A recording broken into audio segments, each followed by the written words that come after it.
To celebrate Mixed Blood's commitment to opening doors, we are sharing 50 monologues from the past 50 years. This monologue is from The Ally, written by Itamar Moses, performed by Sasha Andreev, originally produced by Mixed Blood in 2024. Okay, I'll get right to the point.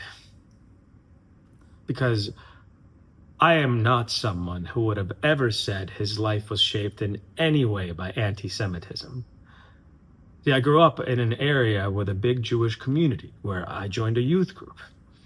I went to a liberal arts college full of Jews, and then I moved to New York City.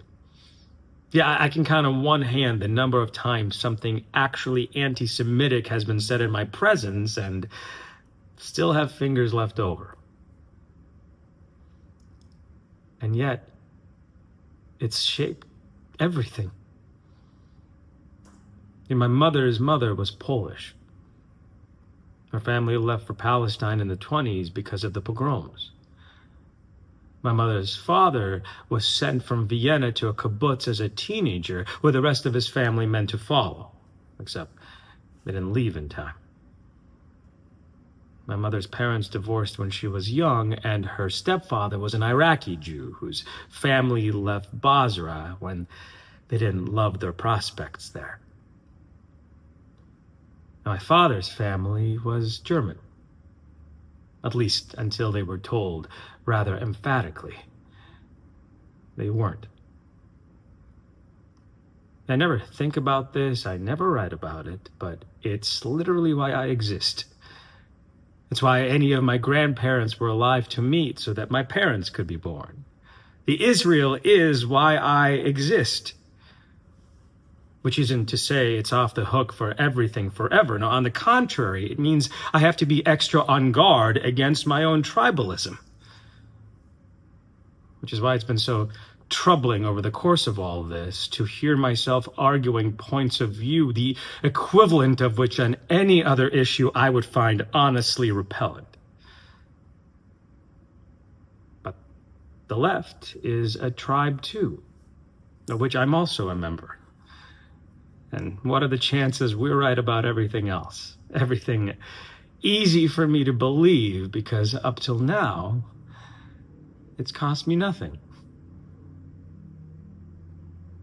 Maybe everything we think is just the sum of all the loyalties to all the tribes to which we variously belong, and it's only where two of those are in conflict that we can even begin to see things clearly. Except one's deeper. That's the other thing I've learned. One is every value and position I've held for my entire adult life, sure. But the other is in my DNA. And thousands of years old. And it's warning me.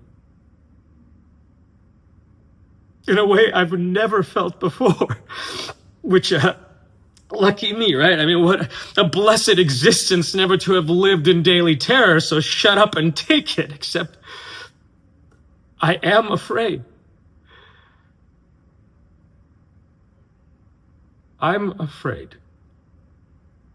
And I don't know whether to dismiss the fear as irrational because it's so instinctive, or if, for the very same reason, treat it as wisdom.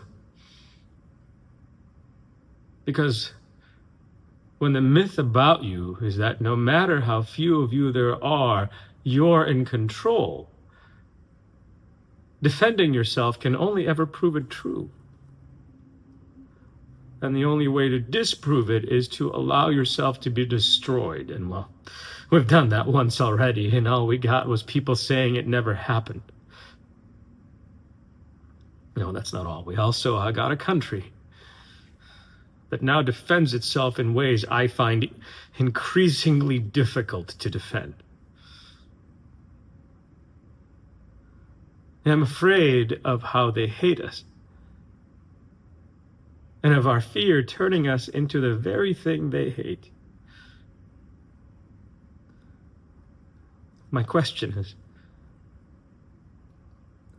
what do I do?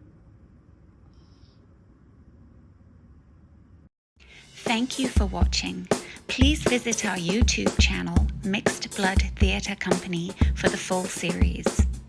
Please donate to support our legacy and future at mixedblood.com/donate.